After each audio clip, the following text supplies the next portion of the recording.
కొత్తగా జరిగిన మార్పులు చూసి అందరూ తలకిందులయ్యారు. వీడి ఎత్తులు నాకు తెలుసులేవే. ఓ నెల రోజులు బట్టి భార్య వంటింట్లోకొస్తోంది. ఎక్కడ అరిగిపోతుందోనని ఎత్తు వేశాడు. సుశీలమ్మ ముక్కున వేలుంచుకుంది. నిజమేనా అని ఆలోచన సాగించింది కమలమ్మ. మన ఇంటా వంట ఉందట్రా? కాంతం అడిగింది. మారే కాలంతో మనము మారాలమ్మా. అంతకంటే ఎక్కువేం చెప్పలేకపోయాడు. అందరి మాటలు వింటోంది సుజాత.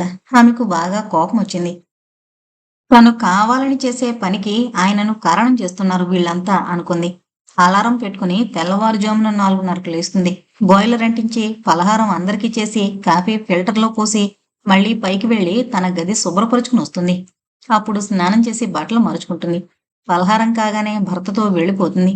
మళ్ళీ సాయంత్రం రాగానే టీ తాగి వంటింట్లోకి వెళుతుంది. అక్కడ పని కాగానే మళ్ళీ వచ్చి పిల్లలకు చదువులు చూస్తుంది. కాంతమ్మ హృదయం గిలగిల్లాడినా మాట్లాడలేని స్థితి.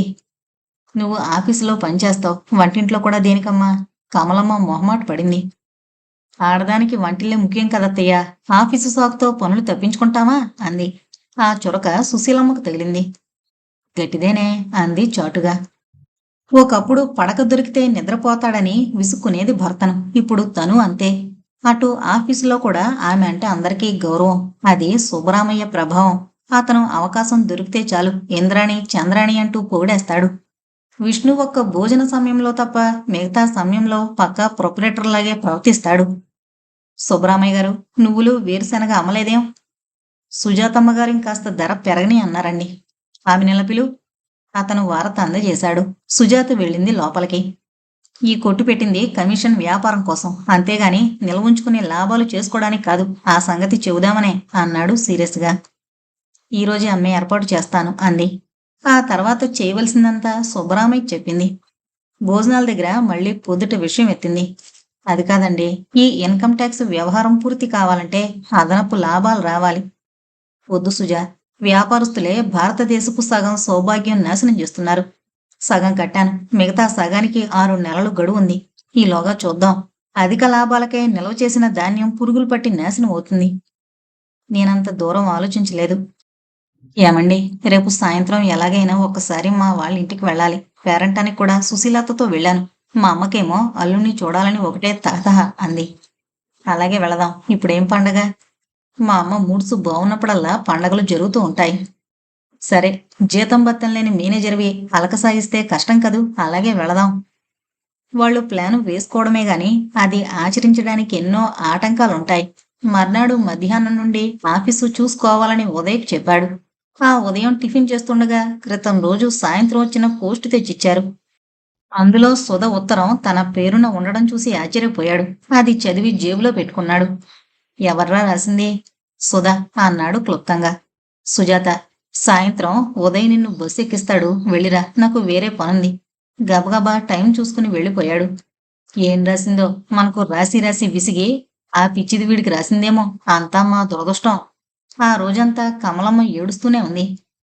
ఆఫీసులో వచ్చిన గొడవలు తెలిసే అలా అంటున్నావా కమలా?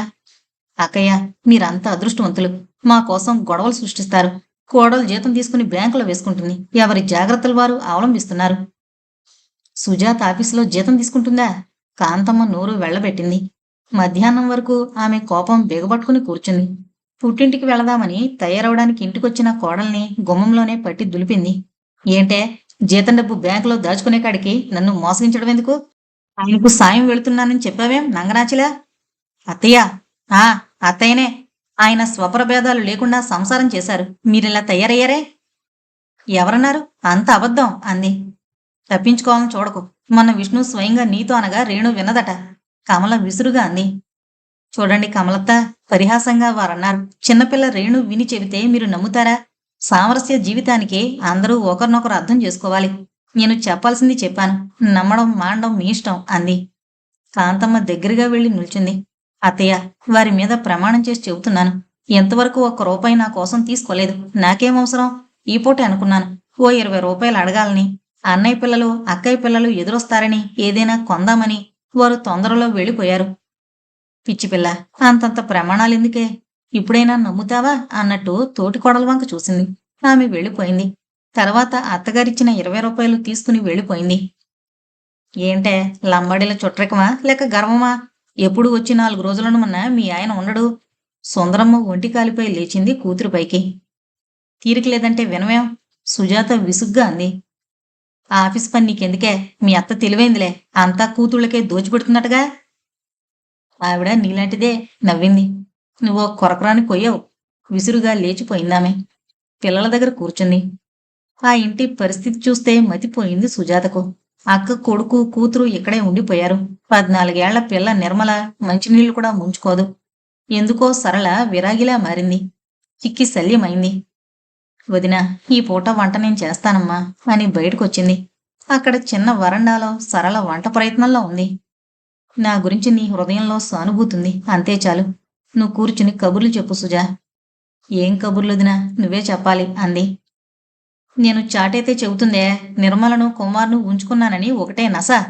సుందరం అందుకుంది. సరళ కళ్ళెత్తి ఒక్కసారి చూసి తలదించుకుంది. నువ్వు ఆఫీసులో పనిచేసి అత్తగారికి ధారపోయడం లేదు?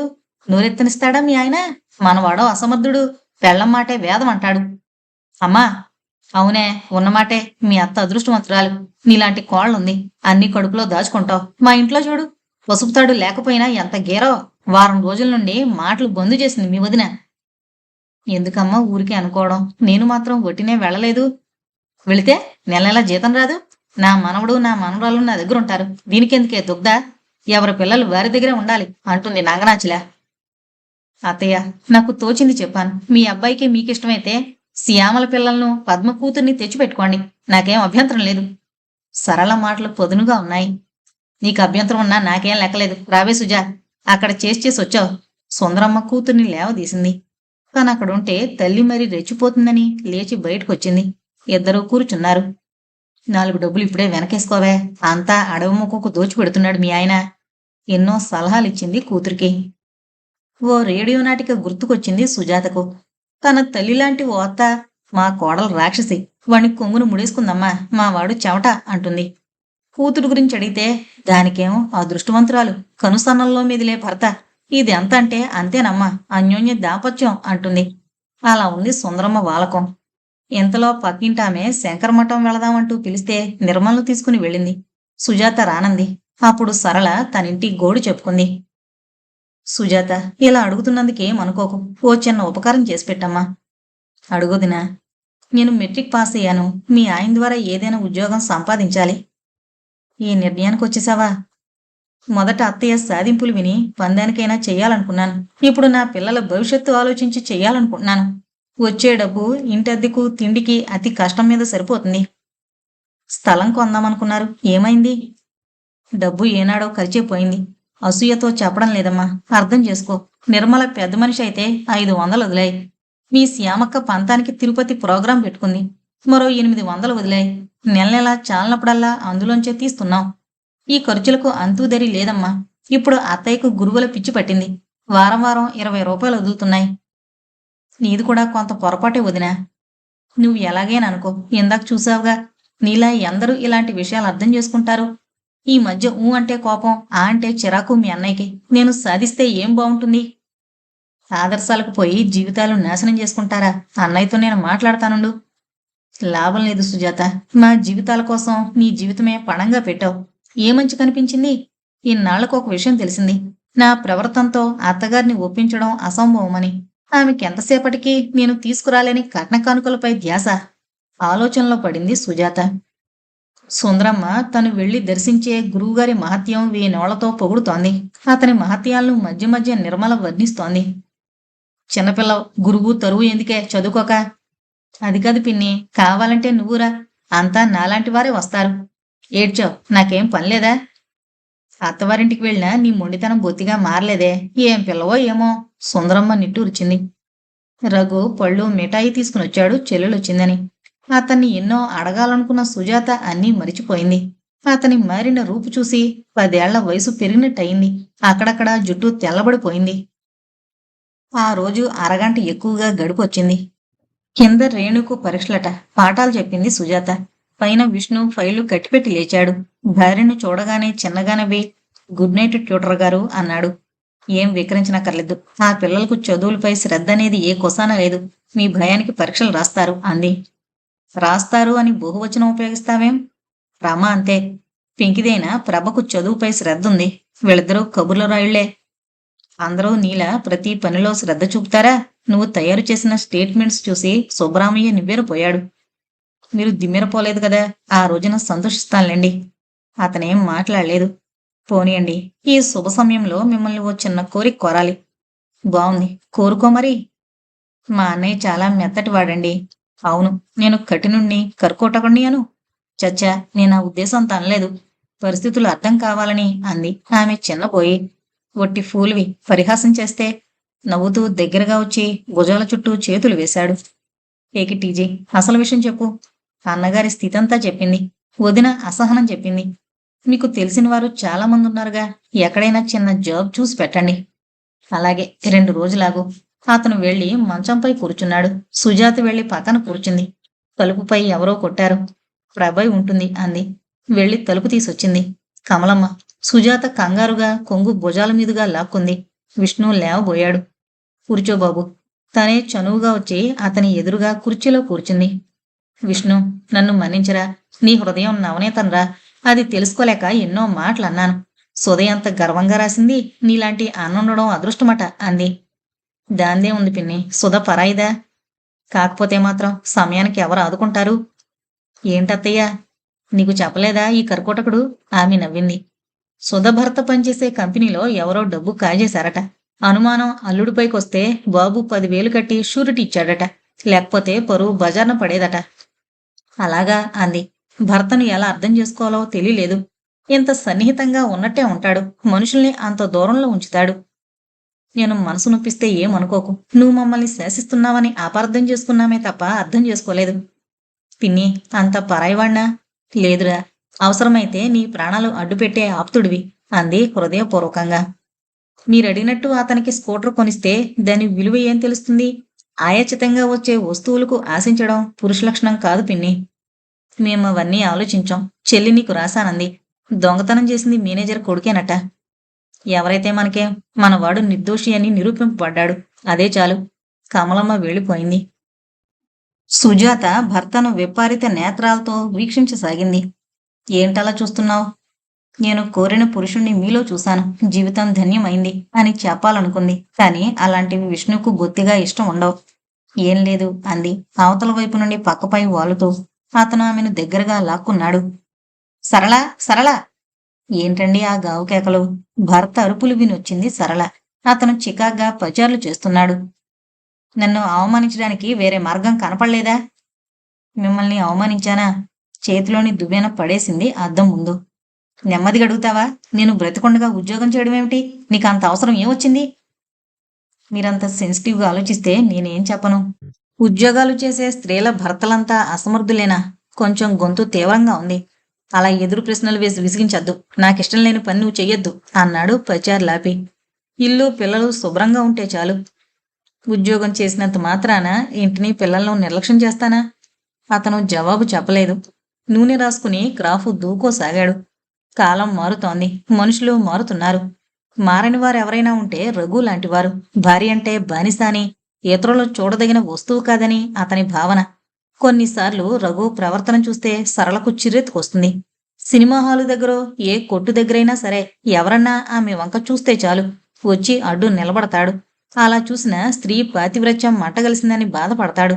అలాంటప్పుడు చచ్చిపోవాలనిపిస్తోంది. ఒక పెళ్లి విషయంలో తప్పితే ఏ విషయంలోనూ తల్లి మాటకు ఎదురు చెప్పడు. చెప్పాలని ఆమె అభిలాష కాదు. మంచి చెడు నిర్ణయించాలి కదా. సంసారం అన్నాక ఆర్థిక ఇబ్బందులు, అప్పులు ఉంటూనే ఉంటాయి. వాటిని ఆధారంగా చేసుకుని ఊరేగాలనుకుంటే నీ ఇష్టం అంటూ భోజనానికి కూర్చున్నాడు. ఆ మాటలు సుందరమ్మకు వినిపిస్తూనే ఉన్నాయి. పెరటి తలుపు వద్ద కూర్చుని మనవరాలికి జడవేస్తోంది. భార్యాభర్తల మాటలు ఆగిపోగానే తను మొదలెట్టింది. ఎంత వాళ్ళకంత బుద్ధులు. ఆనాడే చెప్పాను, మావయ్య కూతురు కాకపోతే మరో అయినింటి కోతిని చేసుకోరా అని. పెద్దదన్న జ్ఞానం నీకుందా? అంటే నా నోరు మంచిది కాదు. ఆమె గొణుకుంటూనే ఉంది. భోజనం చేసి అతను వెళ్ళిపోయాడు.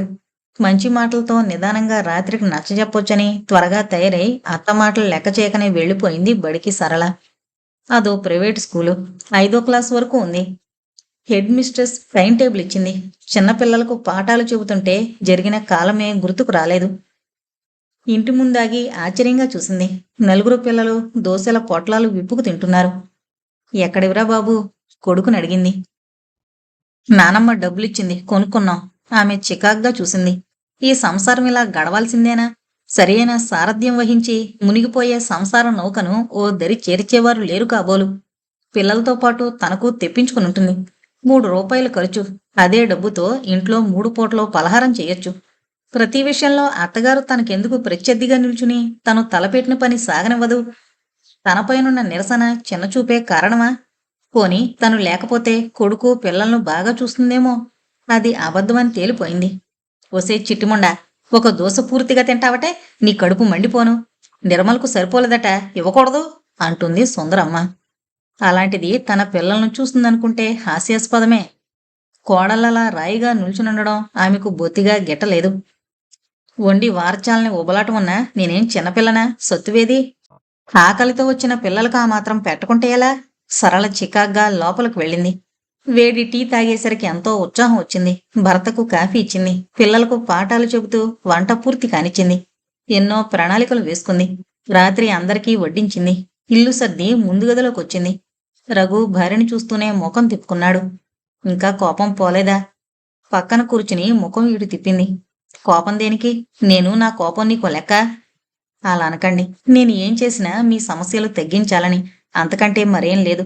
మిమ్మల్ని ఏనాడైనా అది కావాలి ఇది కావాలని వేధించానా? మీరే అనేవారు నేను జడ పదార్థాన్నని. ఈనాడు ఈ చిన్న కోరిక కోరితే కాదంటున్నారు. ఆమె కంఠం మృదువుగా జాలిగొలిపేలా ఉంది. అది కాదు సరు. నీకు ఏం ఇవ్వలేకపోయినా ఈనాడు నీ చేత పని చేయిస్తున్నాను. నాకు లేని బాధ మీకెందుకు చెప్పండి? ఫాల్స్ ప్రెస్టేజీకి మన జీవితాలు బలిపెట్టద్దు. అతని సరసనే పడుకుంది. అలాగే నీ ఇష్టం అన్నాడు. ఆమె తేలిగ్గా నిట్టూర్చింది. మర్నాడు ఉదయమే సుందరమ్మ ఆవులిస్తూ సగం సగం వదిలిన పనులు నా నెత్తిన కొట్టిపోదామనుకుంటుందేమో, దాని పని చెబుతా అనుకుంది.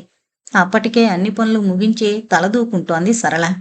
అత్తయ్య, ఆ టిఫిన్ డబ్బాలో చపాతీలున్నాయి. పిల్లలు 4 గంటలకడిగితే పెట్టండి. అవును కాదు అనలేదు.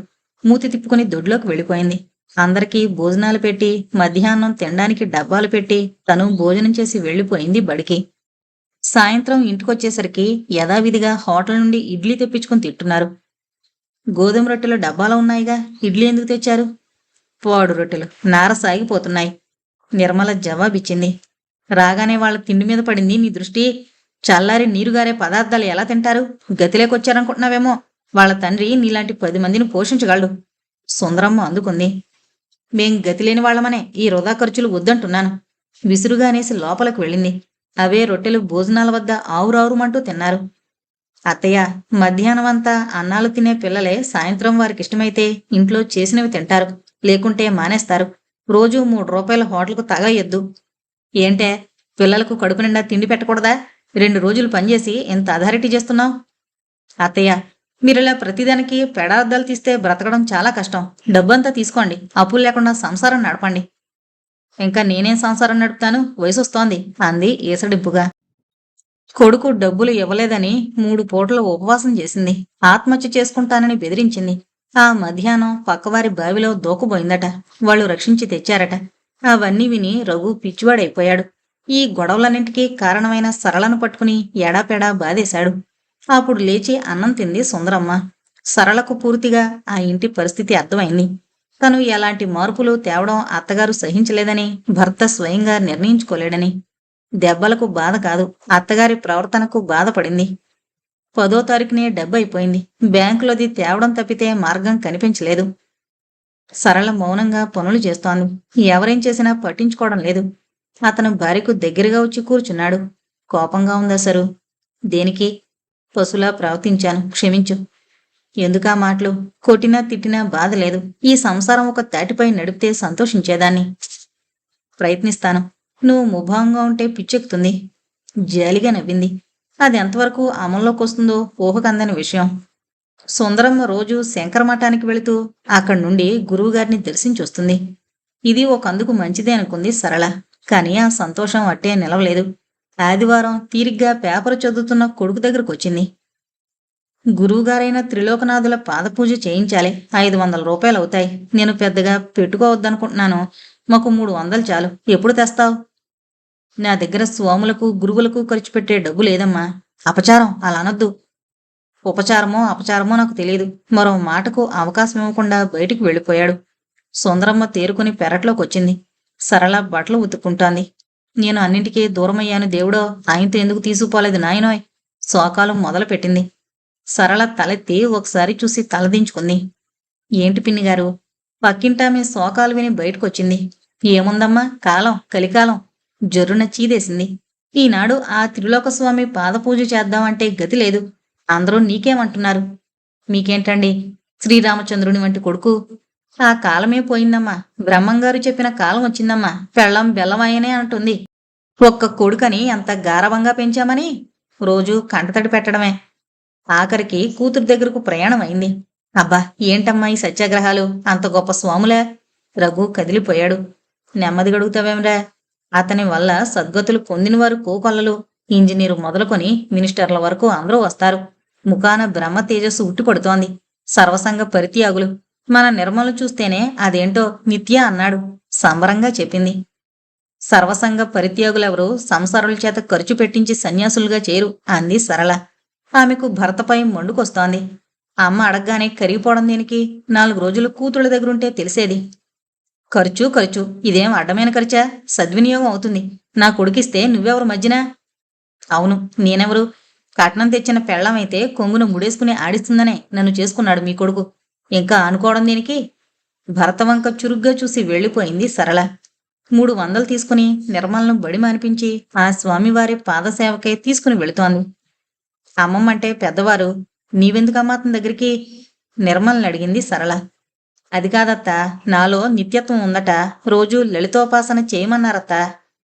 ఆయనే చెప్పారా? అవును. ఆయన ముసలివారనుకుంటున్నావా? రంగారావు పర్సనాలిటీ, జగ్గయ్య గొంతు, రామారావు టీవీ, నాగేశ్వరరావు నడక. సరళ పకాల నవ్వింది. నిర్మల తన ధోరణి ఆపింది. నీకు నవ్వులాటగా ఉంటే వచ్చి చూడరాదు? మీరు వెళుతున్నారు చాలు, నన్నిలా బ్రతకనివ్వండి అంది తను తెచ్చుకున్న ఆన్సర్ పేపర్ దిద్దుతూ. తమ తోటలో కాసిన పండ్లు కూరలు పట్టించుకుని వచ్చాడు చలపతి. ఇది వరకున్న జంకు లేదు. మొదటిసారిగా అతనికో సత్యం తెలిసొచ్చింది. స్వయంగా కష్టపడి సంపాదించుకుంటే ఉండే ఆనందం ఆయచితంగా ఒకరు 1000 రూపాయలిచ్చినా లభించదు. ఇన్నాళ్ళు అంధకారంలో ఉన్నాడు. తను సంపాదిస్తే ఎంత స్వాతంత్రం వస్తుంది? తను ఎవరికీ జంకాల్సిన అవసరం ఉండదు. తను సంపాదించిన డబ్బు ఖర్చు పెట్టుకుంటుంటే ఎంత ఆనందం, ఎంత తృప్తి. సుశీలమ్మ ఆనందం అంతా ఇంతా కాదు. ఆ రాక్షసుడేదో అన్నాడని ఇన్నాళ్ళు పంతం పట్టి ఇంటికి రాలేదు కదూ. వాడు రాక్షసుడు కాదే. అతని మాట పూర్తి కాకపోవడమే విష్ణు వచ్చాడు. చిన్నానా, పొలం విడిచొచ్చారా? ఏం దెప్పనక్కర్లేదురా. అప్పుడంటే పనులున్నాయి.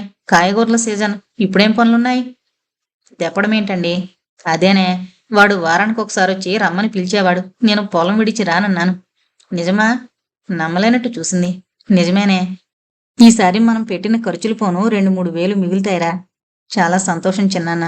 నాన్న అప్పుడు మీరు అడగగానే ఇన్స్టాల్మెంట్ బేసిస్ మీద తెచ్చారు డబ్బు. అది పూర్తిగా చెల్లిస్తే మంచిది. అలాగే. చలపతి తలాడించాడు. విష్ణు వెళ్ళిపోగానే సుశీలమ్మ విరుచుకుపడింది. వాడు ఆజ్ఞలు జారీ చేయగానే గంగిరెద్దులా తలూతారేంటండి? ఆ లోన్లు మనమెందుకు చెల్లించాలి? మనకేం ఆడపిల్లలు లేరు. బావగారు పోయిన దగ్గర నుండి మంచి బట్ట ఎరుగరు. పిల్లలకు బట్టలు కుట్టించండి. మనం అలా 4 ఊళ్ళు తిరిగొద్దాం. సరేలే, ఆలోచిద్దాం. మొదటలా వెళ్ళొద్దాం. త్వరగా తిములు. ఇద్దరూ భోజనాలు చేసి సిటీకి వెళ్ళిపోయారు. అంతా కాంతమ్మ వింటూనే ఉంది. తోటికోడలి ప్రవర్తనకు చాలా బాధపడింది. ఆ మర్నాడు తన కొడుకుల్ని వెంటబెట్టుకుని కాశ్మీర్ వెళ్ళిపోయారు చలపతి దంపతులు. ఈ సంఘటన విష్ణు మనసును అల్లకల్లోలం చేసింది. అందరూ పడుకున్నా అతనికి నిద్ర రావడం లేదు. తను ఇలాగే స్వలాభం కోసం పనిచేస్తే కుటుంబం ఎక్కడుండేది? సుజాతను కూడా శ్రమింపజేస్తున్నాడు. తనంతట తాను ఒక్క బహుమతి కొనివ్వలేదామెకు. తలుపు తట్టారెవరో. అప్పటికే అలసిపోయిన సుజాత గాఢ నిద్రలో మునిగుంది. దుప్పటి ఆమె గొంతు వరకు లాగి వెళ్లి తలుపు తీశాడు. తల్లిని చూస్తూనే ఆదరాబాద్రాగా నైటు గౌను నాడాలు బిగించుకున్నాడు. పిలిస్తే నేను కిందకొచ్చేవాణ్ణి కదమ్మా. ఆమె మాట్లాడలేదు. స్పృహ తప్పినట్టు నిద్రపోయిన కోడల వంక జాలిగా చూసింది. ఆ వయసులో తామందరూ పైలా పచ్చీసుగా గడిపారు జీవితం. రోజుకు 2 రూపాయల పూలు కొనేవారు. కోడలు ఇటు ఇంటి పనులు, అటు మొగుడితో సమానంగా ఆఫీసు పనులు చేస్తోంది. పొద్దున్న తోటి కోడలి మాటలు సోలాల్లా గుచ్చుకున్నాయి. కొడుకును బాగా చివాట్లు వేయాలనొచ్చి ఆ విషయమే మరిచిపోయింది. ఏమ్మా, ఆలోచనలో మునిగిపోయావు. ఈ మధ్య కాస్త పని ఎక్కువై ఉంటుంది. తను అలసిపోతుంది. భార్య త్వరగా నిద్రపోవడానికి కారణం చెప్పాడు. ఆమె గాఢంగా నిట్టూర్చింది. కొడుకు రాసుకునే బల దగ్గర కుర్చీ లాక్కుని కూర్చుంది. నీతో ప్రతి విషయంలో పోట్లాడాల్సి వస్తుందిరా. ఇప్పుడేమొచ్చిందమ్మా? రాజీవ్ను బీఎస్సీ చదవమన్నావట. వెళ్లే ముందు పిన్ని ఎన్ని మాటలందని. తనకొచ్చిన మార్కులతో ఇంకేం చదువుతాడట? మళ్ళీ సంవత్సరం కూడా అదే చదివి ఇంజనీరింగ్ అవుతాడట. వాడు చెప్పడం, మీరు సమర్థించడం చాలా బావుందమ్మా. ఈ రోజుల్లో ఫ్యాషన్ అయిపోయింది. డాక్టర్నవుతాను, ఇంజనీర్నవుతాను అనుకోవడం. నా తెలివితేటలేమిటి అని ఎవడూ ఆలోచించడు అన్నాడు. అతని కంఠంలో కరుకుదనం కరకరలాడింది. ప్రిపేర్ అవ్వలేదంటూ ఓ సంవత్సరం పరీక్ష రాయనే లేదు. రాసినప్పుడు అత్యవసర మార్కులు. ఈ ఒక్కసారి చదవని. నాదే ఉంది. కాశ్మీరు ట్రిప్పుకు పెట్టే ఖర్చు వాడి చదువుకు పెట్టకూడదు. ఉదయ్కి ఆరోగ్యం బావుండక కాస్త మార్కులు తక్కువ వచ్చినా వాడికి శ్రద్ధుందని సీట్ ఇప్పించలేదా? ఏమోరా, మధ్యలో నాకు చావొచ్చింది. నువ్వలా బాధపడితే ఏం చేయలేను. వయసు పెరుగుతుందా తరుగుతుందా? ఆడమరాల కోసం చదివేది చదువే కాదు. నేను చెప్పేది చెప్పాను, తర్వాత మీ ఇష్టం. ఏంటో అంతా నా దురదృష్టం అనుకుంటూ వెళ్ళిపోయింది. ఈ గందరగోళం కంటే విడిపోతేనే మంచిదనిపించింది. కాని బతురువిహీన కమల ఏమవుతుంది? ఆమె మెల్లగా మెట్లు దిగింది. అతను నిట్టూర్చాడు. తలుపు వేసి లైటు తీసొచ్చాడు. బెడ్ లైట్ వేశాడు. వీళ్ళిద్దరి మాటలుగాని తలుపు చప్పుడుగాని సుజాతకు నిద్రాభంగం కలిగించలేదు. అభిమానం కొద్దీ నాతో పోటీ పడుతోంది అనుకుని అంటీ అంటనట్టు ఆమె బొగ్గలు తాకి తను పడుకున్నాడు.